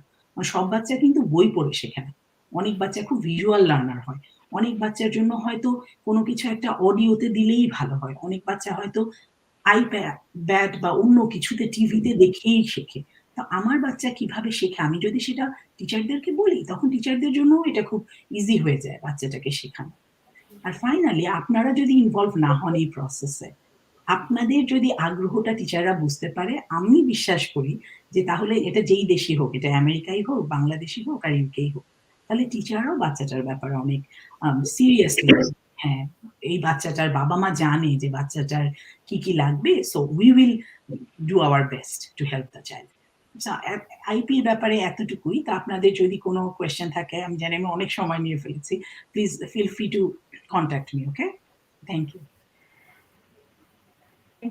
Thank you so much. আমি আসলে এত ইমপ্রেসড হয়েছি প্রেজেন্টেশনটা, কারণ আমরা একটু আগে যেটা দেখেছি যে একটা প্যারেন্ট টিচারের স্লাইড শোটা দেখলাম যে কিভাবে তাদের থেকে আইইপি করা হয়, একজন প্যারেন্টস এর ইনভলভমেন্ট দেখলাম যে কতটুকু। আসলে প্যারেন্টস এর ইনভলভমেন্ট ইজ ইম্পর্টেন্ট, কারণ অনেক সময় হয়েছে যে আমি যেটা ডক্টর মৌসুমী শর্মিনের সাথে একটু অ্যাড করতে চাই একটু কুইকলি, কারণ আমাদের আসলে সময় নিয়ে হাসানা হাফিজের কাছে আমাদের চলে যেতে হবে। সেটা হচ্ছে যে অনেক সময় হচ্ছে আমরা বাচ্চারা যেভাবে স্কুলে লার্ন করে অনেক সময় বাসায় সেভাবে লার্ন করে না। এটা আমার পক্ষে হয়েছে, যেটা আমার ছেলের জন্য হয়েছে, সেটাও কিন্তু আমাদের টিচারদেরকে মেনশন করতে হয় যে আমার বাচ্চা এইভাবে বাসায় লার্ন করে না, তখন কিভাবে লার্ন করে সেটাও আমাদেরকে টিচারকে ইনফর্ম করতে হয়। সেটাও কিন্তু আমাদের অ্যানুয়াল রিভিউর মধ্যে থাকতে হয় যে বাচ্চা এইভাবে বাসায় লার্ন করতে হয়। যেটা হচ্ছে যে আমাদের প্যারেন্টসদেরকে প্যারেন্টসদের ইনভলভমেন্টটা অনেক ইম্পর্টেন্ট। যেটা আমি মনে করি আমি ডক্টর মৌসুমী শারমিন আমাদের আসলে অনেক কমেন্টস এসছে আপনার সম্পর্কে, অনেক সুন্দর সুন্দর কমেন্টস এসছে এবং সবাই বলছে যে দে আর সো প্রাউড অফ মানে ইউ দ্যাট এত সুন্দর মানে একজন প্যারেন্টস হিসেবে আপনার ইনভলভমেন্টটা আমরা কমেন্ট গুলোতে পড়তে যাই তাহলে হয়তো আমাদের মানে মানে কি বলবো যে সময়টা আমরা অত কাভার করতে পারবো না। কিন্তু আমি ডক্টর শারমিন আর রেইচেলের দুজনের হ্যাঁ সুজানা কাফি লিপি আমরাও আপনাকে আসলে অনেক মিস করছি। আপনি তো আমাদের একটা মানে কি বলবো রূপাস ভিশনের একটা বড় ভূমিকাতে আছেন, কিন্তু আনফরচুনেটলি আজকে আপনি জয়েন করতে পারলেন না।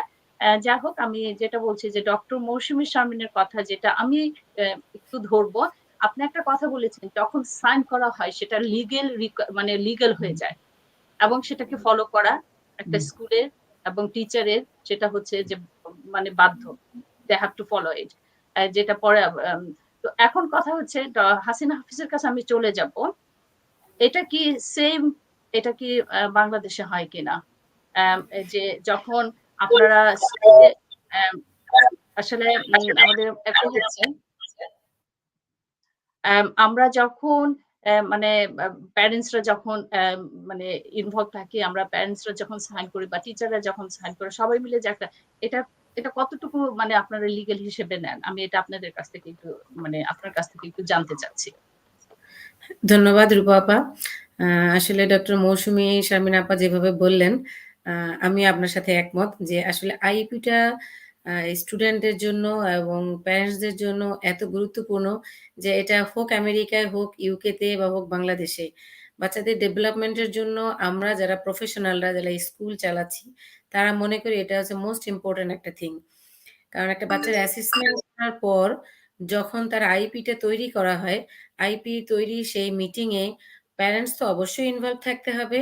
কারণ একটা বাচ্চা সম্পর্কে আমরা যখন প্রতিষ্ঠানে বাচ্চাটা আসবে, তার আগে বাবা-মা তার সম্পর্কে যথেষ্ট জানেন। বাবা-মা সবকিছু জানেন।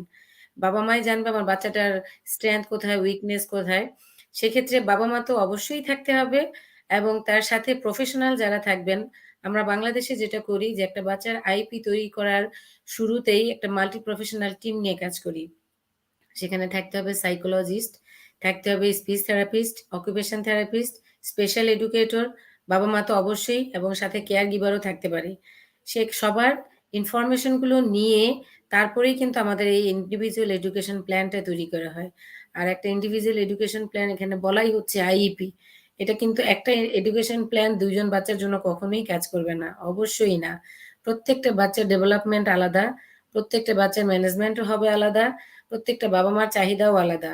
যেমন আমরা যখন আইপি তৈরি করি বাবা-মাকে জিজ্ঞেস করি মিটিংয়ে যে, "আপনার ফার্স্ট প্রায়োরিটি কি? আপনি কোনটা চাচ্ছেন? যে আপনার বাচ্চা কি সিটিং হ্যাবিট তৈরি হোক আগে? আপনার বাচ্চার ইন্ডিপেন্ডেন্ট স্কিলগুলো তৈরি হোক আগে? নাকি কমিউনিকেশন স্কিল?" আমরা এজ এ প্রফেশনাল আমরা কিন্তু চাইবো একরকম, বাবা-মা চাইবো আরেক রকম। স্কুল এনভায়রনমেন্টে বাচ্চার ডেভেলপমেন্ট হয় একরকম, হোম এনভায়রনমেন্টে বাচ্চার ডেভেলপমেন্ট হয় একরকম। সেক্ষেত্রে আমাদের স্কুল এনভায়রনমেন্টে আমরা আইপি তৈরি করি। আমাদের একটা গোল সেটআপ হয় যে বাৎসরিক একটা গোল যে আইপিটা তৈরি হবে ১ বছরে এই বাচ্চাটার কতটুকুন ডেভেলপ হবে ইন্ডিভিজুয়াল এডুকেশন প্ল্যানে। তার সেলফ হেল্প স্কিলটা ডেভেলপ হবে, তার কমিউনিকেশন স্কিলটা এতটুকুন ডেভেলপ হবে। আর বাবা-মা চাচ্ছেন যে আমি চিন্তা করব যে ১ বছর পরে হয়তোবা আমার বাচ্চাটাকে আমি নরমাল স্কুলে দিতে পারি কিনা। সেক্ষেত্রে আমার বাচ্চার সিটিং হ্যাবিটটা বেশি ইম্পোর্টেন্ট। বাবা-মা যেটা বলবে আমি মনে করি সেটার প্রায়োরিটি আমাদের কাছে বেশি। কারণ প্রতিটা বাবা-মাই চাইবে তার বাচ্চাটাকে একটা নরমাল স্কুলে দেওয়ার জন্য, যদি সেটা সম্ভব হয়। সেক্ষেত্রে আমরা বাবা-মার প্রত্যেকটা বাবা-মার ইনফরমেশন নিয়ে, তাদের চাহিদা নিয়ে আমি আমার প্রতিষ্ঠানে বলতে পারি যে আমরা সেভাবে আইপিটা তৈরি করি। ইন্ডিভিজুয়াল এডুকেশন প্ল্যান তৈরি করে যেহেতু বাচ্চারা স্কুলে ৬ ঘন্টা ৭ ঘন্টা থাকে, সকাল ৯টা থেকে বিকাল ৪টা পর্যন্ত, সেই টাইমিং এর মধ্যে প্রত্যেকটা বাচ্চার আইপি তৈরি করে, প্রোগ্রাম চেকলিস্ট তৈরি করে যে তার সেলফ হেল্প স্কিল থাকবে সেখানে মোটর ফাংশন গুলোর জন্য কাজ থাকবে।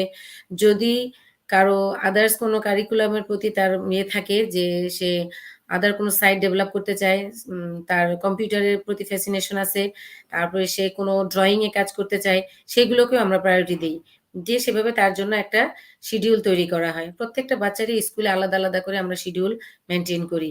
যে কোন বাচ্চাটার ফুড হ্যাবিটের প্রতি যদি কোনো পরিবর্তন করতে চায় প্যারেন্টসরা, কিছু, কিছু প্যারেন্টস আমি দেখি যে অনেক সময় বলে যে বাচ্চারা বাসায় ভেজিটেবল খেতে চাচ্ছে না। তারপর হচ্ছে সে রাইস খেতে চায় না। এই হ্যাবিটগুলো আমরা স্কুলে চেঞ্জ করি। ইন্ডিপেন্ডেন্ট ইটিং এ আমরা স্কুলে আইপিতে তার ইন্ডিপেন্ডেন্ট ইটিং দিয়ে স্কুলে এটা করে থাকি। তো স্কুলে যখন বাচ্চারা ইটিং এ কোনো সমস্যা না করে, তখন প্যারেন্টস বলে যে সে বাসায় খাচ্ছে না। তখন আমরা যেটা করি যে আমরা কিছু, কিছু ভিডিও ক্লিপ দিয়ে প্যারেন্টসদেরকে সহযোগিতা করি। যে আমরা যেভাবে স্কুলে ফলো করছি, সেভাবে আপনারাও বাসায় করেন। কারণ আমি এটা মনে করি যে আমরা কখনো স্কুলে যেভাবে কাজ করি, সেই কাজটা যদি প্যারেন্টসরা বাসায় চেষ্টা করেন, তাহলে কিন্তু বাচ্চাদের ডেভেলপমেন্টটা অবশ্যই অনেক ভালো হয়। বাবা-মা নিজেও ইনভলভ থাকে এবং তারা নিজেরাও হ্যাপি হয় যে বাচ্চাটা স্কুলে করছে, আমি বাসায় চেষ্টা করে করতে পেরেছি। তো সেক্ষেত্রে হোম এনভায়রনমেন্ট এ বাচ্চাদের ডেভেলপমেন্ট একরকম হয়, স্কুল এনভায়রনমেন্ট একরকম হয়। বাট আইপি গুরুত্বটা যেটা মৌসুমী আপা বললেন, এটা আমরা বাংলাদেশেও করি। যে আইপিটাতে আমরা প্যারেন্টসদেরকে প্রায়োরিটি দেই এবং আমরা নিজেরাও স্কুলে সেটাকে এনালাইজ করি যে প্যারেন্টস যেটা চাচ্ছে সেটা ইম্পোর্টেন্ট কিনা, সেটা ঠিক কিনা। এবং সেটা বাৎসরিক একটা অবশ্যই আমাদের গোল সেটআপ থাকে এবং সেটা আমরা আফটার 3 মান্থস আমরা এটাকে চেক করি যে বাচ্চার অ্যাটেন্ডেন্স কতটুকুন ছিল। সেই অ্যাটেন্ডেন্স এ আমরা কতটুকুন আগে থেকেই গোল সেটআপ করেছিলাম যে বাচ্চাটা 30% ডেভেলপ হবে, সেটা তার অ্যাটেন্ডেন্স এর উপর ডিপেন্ড করে দেখা যাচ্ছে না 20% হয়েছে। তো সেক্ষেত্রে আমরা সেই প্রোগ্রামগুলো চেঞ্জ করার চেষ্টা করি এবং সেটা প্যারেন্টস এর সাথে কথা বলে অনেক সময় দেখা যায় যে গোলটা সেট আপ করা যে প্রোগ্রামগুলো আমরা সেট করি সেটা বাচ্চার ডেভেলপমেন্টে ভালো কাজ করছে না। তখন প্যারেন্টদের সাথে কথা বলে আবার কিন্তু আমাদের সেখানে সেই প্রোগ্রামগুলো চেঞ্জ করতে হয়। যেটা বাচ্চার ডেভেলপমেন্টের উপর ডিপেন্ড করে। আমরা আইপিটা কেন করি? বাচ্চার ডেভেলপমেন্টের জন্য। সো বাচ্চার ডেভেলপমেন্টটা যদি সঠিকভাবে না হয় সেক্ষেত্রে আইপিটা চেঞ্জ করার প্রয়োজনীয়তা হয়। তখন আমরা আবার প্যারেন্টসদের সাথে বসি। বসে প্যারেন্টসদের ওপিনিয়ন নিয়ে তারপর আমরা আইপিটা চেঞ্জ করি। এবং আইপিটা চেঞ্জ করার পরে আমাদের এটা আসলে আমরা অনেক সময় স্কুলে যেটা দেখি যে আইপিটা চেঞ্জ করার আগে আমরা নিজেরাই দেখি যে এটা কেন ডেভেলপ হলো না। টিচার সঠিকভাবে সেটা কাজটা করেছিল কিনা, বাচ্চার রিইনফোর্সমেন্টটা ঠিক ছিল কিনা, সবকিছু এনালাইজ করে আমরা যদি দেখি যে না এটাকে চেঞ্জ করতে হবে, তখন প্যারেন্টসদের সাথে কথা বলে তারপরে আমরা সেটা চেঞ্জ করি। সো আইপিটা হচ্ছে অনেক ইম্পোর্টেন্ট একটা জিনিস। এটা প্রত্যেকটা বাচ্চার জন্যই। এবং প্যারেন্টস যেকোনো সময় আমাদের বলেন যে এই আইপিটা আমি চাচ্ছি এখন চেঞ্জ করার জন্য। এটা আমার বাচ্চার নতুন কিছু ইনক্লুড হয়েছে। আবার কমিউনিকেশন স্কিলের যদি জন্য বলি আমরা যে যারা নন ভার্বাল থাকে আমরা পেক্স ইউজ করে থাকি। যেটা picture exchange communication system. But অনেক সময় প্যারেন্টস মনে করে যে আমার বাচ্চা পিকচার ইউজ করতে, করতে পিকচারের প্রতি সেট হয়ে যাচ্ছে। আমার বাচ্চা কথা বলবে না। তো সেক্ষেত্রে আমরা তখন প্যারেন্টসদের সাথে আবার কাউন্সেলিং এ বসি আমরা যে বাচ্চাটার কমিউনিকেশনটা হচ্ছে ইম্পোর্টেন্ট। সে যদি পিকচারে কমফোর্টেবল হয় কমিউনিকেশনের ক্ষেত্রে, সেক্ষেত্রে আমরা একটা মিনিমাম টাইম সেট করি যে 3 মান্থস আমরা দেখব যে ও পিকচারে এক্সচেঞ্জ করে সে কমফোর্টেবল কিনা। তার কমিউনিকেশন স্কিলটা ডেভেলপ হচ্ছে কিনা। কারণ স্কুলে আমরা দেখি পেক্স ইউজ করার পরে অনেক বাচ্চাই কথা বলতে শুরু করে। তো সেক্ষেত্রে বাসায় যখন পেক্সটা সঠিকভাবে ইউজ না হয়, তখন প্যারেন্টসরা ফ্রাস্ট্রেটেড হয়ে যায়। কারণ একটা প্যারেন্টস আসলে সবসময় সম্ভব না তার বাচ্চার দিকে অ্যাটেনশন দিয়ে ফুললি আমরা স্কুলে যেভাবে পেক্স ইউজ করি সেভাবে সম্ভব না। তো সেক্ষেত্রে আমরা তখন প্যারেন্টসের কথাটাকে প্রায়োরিটি দিয়ে আমরা কমিউনিকেশন স্কিলটা চেঞ্জ করার জন্য প্যারেন্টসদের সাথে কথা বলি যে আপনি যদি বাচ্চার ভোকালাইজেশন শুরু হয়ে যায়, বাচ্চা যদি ওয়ার্ড বলতে শুরু করে, তখন আমরা সেখানে কিছু, কিছু জিনিস যেমন রেইনফোর্স দিয়ে আমরা শুরু করি যে এই রেইনফোর্সিং ওয়ার্ড গুলো বাচ্চার জন্য আপনারা বাসায় কাজ করতে পারেন। কারণ হচ্ছে বাচ্চাদের পছন্দের জিনিসের প্রতি বাচ্চাদের আগ্রহ খুব বেশি থাকে। তো এই যে জিনিসগুলো আমরা আস্তে, আস্তে চেঞ্জ করি, এগুলোতে কিন্তু প্যারেন্টসকে অবশ্যই ইনভলভ থাকতে হয়। কারণ আমরা প্রফেশনালরা স্কুলে বাচ্চার সাথে কাজ করি, টিচাররা। বাট বাসায় কিন্তু বাবা-মাকেই বাচ্চাদেরকে দেখতে হয়। আমরা যদি হিসাব করি যে 24 আওয়ার্স এর মধ্যে বাচ্চারা 6 আওয়ার্স অথবা 7 আওয়ার্স স্কুলে থাকে। বাকি রেস্ট অফ দ্যা টাইম কিন্তু বাচ্চারা বাসায় থাকে। তো সেক্ষেত্রে তখন কিন্তু প্যারেন্টস এর রোলটা অনেক ইম্পোর্টেন্ট হয়ে যায়। তো প্যারেন্টস যদি এখানে ইনভলভ থাকে, আমি মনে করি বাচ্চার ডেভেলপমেন্টের জন্য অনেক ভালো কাজ করে এবং আমরাও অনেক খুশি হই। কারণ আমাদের কাজটাও কিন্তু অনেক সহজ হয়ে যায় যদি প্যারেন্টসরা সেখানে ইনভলভ থাকে। এজন্য সবসময় আমি প্যারেন্টসদের প্রতি গুরুত্ব দেই যে প্যারেন্টস এবং প্রফেশনাল যদি খুব ভালো করে কম্বিনেশন করে কাজ করে একটা বাচ্চার ডেভেলপমেন্ট হতে আইপিটা ডেভেলপমেন্ট করতে অনেক সুবিধা হয়।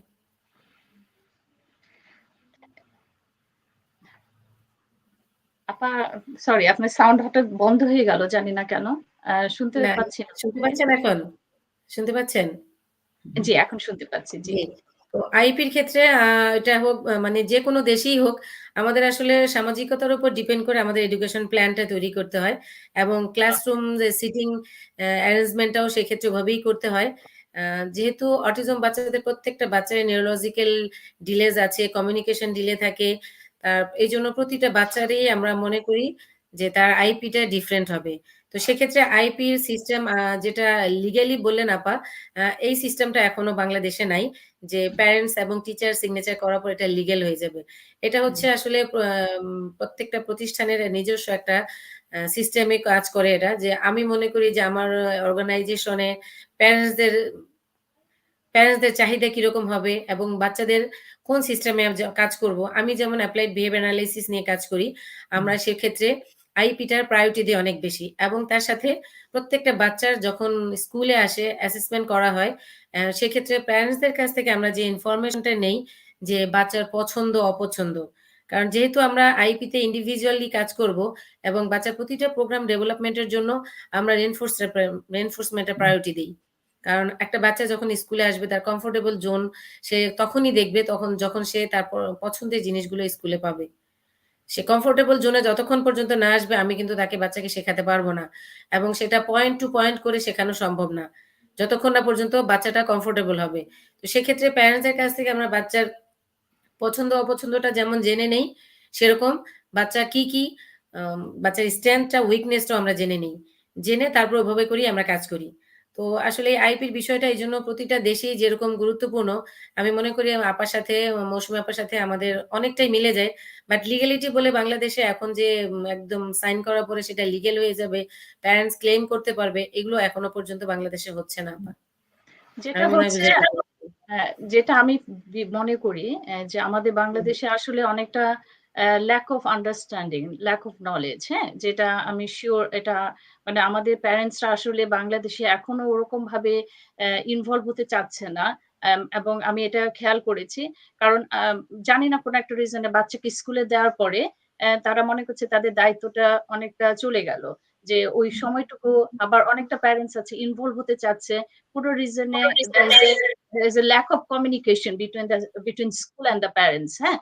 তো আপা আপনারা কি এটা করেন যে আমাদের মতন এরকম একটা কপি আমি যদি একটু কমেন্টে একটু নামিয়ে দিলে আমি একটু জাস্ট এই পেপারটা দেখাবো, একটু যদি কমেন্টে একটু সরিয়ে দেন। এরকম একটা কপি যেটা আপনি বললেন ফাইনাল রিভিউ যেটা আপনাদের হয়, এরকম একটা কপি কি আপনারা প্যারেন্টসদেরকে দেন? they have to go through the each word এবং মেক সিউর করে যে যেটা আপনারা লিখেছেন বা যেটা আপনারা আপনাদের সাইড থেকে আপনারা করেছেন সেটা কারেক্ট কিনা, এরকম আপনাদের আছে? আমাদের অনুষ্ঠান শেষ করে ফেলতে হবে কিছুক্ষণের মধ্যে। আপনি যদি একটু এটা একটু আনসার করেন। জি আপা, রূপা আপা, থ্যাংক ইউ। আসলে আইপিটা তৈরি করার পর আমরা এটা কম্পিউটারের মাধ্যমে আমাদের আসলে আমরা যেটা করি যে আমেরিকান একটা সফটওয়্যার ইউজ করি আমি আমার প্রতিষ্ঠানে, যেটা থেরাপ গ্লোবাল। আমাদের সফটওয়্যারে আইপি গুলো সব রেকর্ড করা থাকে, বাট আমরা প্রতিটা প্যারেন্টসকে একটা করে আইপির কপি দিয়ে দেই এবং সেটাতে টাইম মেনশন করা থাকে, যেমন জানুয়ারি টু এপ্রিল। এপ্রিল হয়ে গেলে তখন আবার প্যারেন্টসদেরকে আমরা কল করি যে আমাদের আইপি দেওয়া ছিল জানুয়ারি থেকে এপ্রিল পর্যন্ত, আপনি আবার আসবেন। আসার পরে আমরা আবার প্যারেন্টসের সাথে মিটিং করে তারপর সেই আইপিটাকে আবার আপডেট করা হয়। প্রত্যেকটা প্যারেন্টসকে এগুলো দেওয়া হয় এবং প্রত্যেকটা আইপির সাথে একটা প্রোগ্রাম ডিটেলস থাকে, একটা ডেটা শিট থাকে, একটা চেক লিস্ট থাকে। এগুলো সব জিনিস প্যারেন্টসকে দেওয়া হয়, অবশ্যই দেওয়া হয়। আমি কি থ্যাংক ইউ। আমাদের আসলে অনেক কমেন্টস আসছে কিন্তু আনফরচুনেটলি টাইম শর্টের জন্য আমাদের আসলে অনুষ্ঠান শেষ করে ফেলতে হবে। ডক্টর মৌসুমী শারমিন উনি হয়তো কিছু বলতে চাচ্ছিলেন। আপা আপনি কিছু বলতে চাচ্ছিলেন? একটু আমি যদি আসলে বলেন। যেটা বলতে চাচ্ছিলাম প্যারেন্টদের পক্ষ থেকে যে বাংলাদেশে আমরা যেটা দেখছি, আমরা বাংলাদেশে প্যারেন্টদেরকে নিয়ে কিছু কাজ করেছি, ছোট বাচ্চাদের, অটিস্টিক বাচ্চাদের। আমার কাছে মনে হচ্ছে বাংলাদেশে একটা বড় প্রবলেম হলো প্যারেন্টরা ওনারা কি করতে পারেন, ওনাদের রাইটস গুলো কি এবং সেটা কিভাবে করবেন ওটা হয়তো ওনারা ঠিকভাবে জানে না। এবং যেহেতু বাংলাদেশে প্রসেসটা এস্টাবলিশড না, এক একটা স্কুল এক একভাবে এই ব্যাপারগুলো হ্যান্ডেল করে, প্যারেন্টদের জন্য তো খুব কঠিন আসলে বোঝা যে ওনারা আসলে কি করবেন, কি করলে ঠিকভাবে হবে। তো এখানে আমার কাছে মনে হয় স্কুলের একটা বড় ভূমিকা আছে। কারণ একটা বাচ্চা একটা বাবা মা যখন বাচ্চা তাদের হয়, তারা তো আর একটা বাচ্চাকে প্রপারলি মানুষ করার জন্য কোনো ট্রেনিং নেয় না। এবং তার মধ্যে আমরা যখন অটিজম বা এই ধরনের কোনো ডায়াগনোসিস বাবা-মারা পান, তাদের জন্য তো এটা আসলে অনেক কঠিন জানা যে আসলেই আমি কি করতে পারবো? আমি কিভাবে আমার বাচ্চাটাকে হেল্প করতে পারবো? তো স্কুলের যেহেতু এটা রেসপনসিবিলিটি বাচ্চাদেরকে ট্রেন করা, এডুকেট করা প্রপারলি, আমার কাছে মনে হয় কি যে আ বাংলাদেশের সীমিত যেই রিসোর্স আছে, সেখান থেকে স্কুলগুলো যদি এই ব্যাপারটা এনশিওর করতে পারে যে বাবা-মাকে হয়তো সব বাবা-মাকে বছরের শুরুতে, স্কুল ইয়ারের শুরুতে একটা ট্রেনিং দেয়া হলো। একটা ওয়ার্কশপের মতো করে। যে আচ্ছা এই হলো আইপি। এই জিনিসগুলো করলে আমরা চাই আপনারা এইভাবে পার্টিসিপেট করুন, আমরা এভাবে করব। এইভাবে আমরা বাচ্চাদের জন্যই করব। আমার কাছে মনে হয় তাহলে ব্যাপারটা আরো হয়তো ভালো হবে। কারণ বাবা-মারা তো অলরেডি স্ট্রেসড আউট এবং উনারা তো জানেনই না যে কিভাবে উনারা পার্টিসিপেট করতে পারেন। তো আমার কাছে মনে হয় স্কুলের এখানে একটা মানে বড় দায়িত্ব আছে। যেটা মৌসুমী আপা বলছেন আমি এগ্রি করি যে আমাদের বাচ্চারা যখন ১ম স্কুল শুরু করে বা তখন যদি একটা প্যারেন্টসদেরকে একটা মানে ট্রেনিং দেওয়া হয়, যারা নিউ কামার, যারা নিউ স্টুডেন্ট তাদের প্যারেন্টসদেরকে নিয়েও যদি একটা ট্রেনিং দেওয়া হয় এবং তাতে কিন্তু আমাদের আসলে স্কুলের সাথে একটা ভালো রিলেশনশিপও গড়ে ওঠে প্যারেন্টসের। কারণ আমরা আসলেই তো জানি না। আমাদের বাচ্চার যখন ডায়াগনোসিস হয় আমরা কিন্তু জানি না অটিজমটা কি এবং আমরা কিন্তু জানি না স্পেশাল নিড চিলড্রেনটা কি। তখন আমাদের কি হয়? আমাদেরকে আসলে ট্রেন করেই তো আমাদেরকে ওই জিনিসগুলোকে নলেজ গুলোকে গেইন করতে হয়। তো thank you so much doctor Mousumi একটা খুবই সুন্দর একটা পয়েন্ট এখানে আমাদের সাথে শেয়ার করেছেন। আশা করছি যে হাসিনা আপা মানে আপনারা আসলে যারা স্কুলে আছেন, যারা আপনারা মেইন ভূমিকাটা পালন করছেন স্কুল থেকে, তারা হয়তো এই জায়গাটা আপনারা একটু খেয়াল করবেন। একটু এখান থেকে ফরওয়ার্ড করবেন যে কি করে আসলে প্যারেন্টসদেরকে ইনভলভ করা যায়।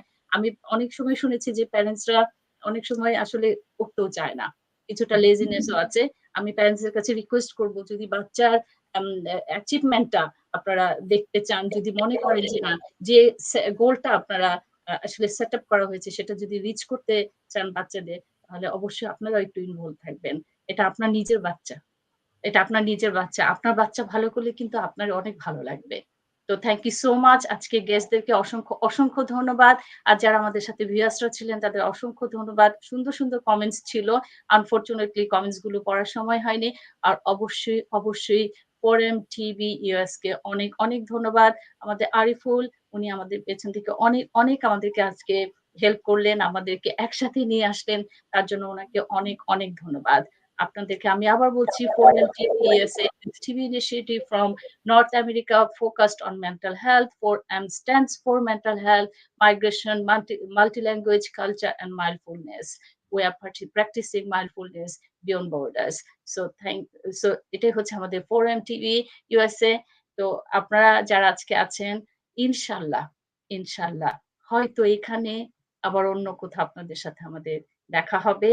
Until then সবাই ভালো থাকবেন, সুস্থ থাকবেন। Good night.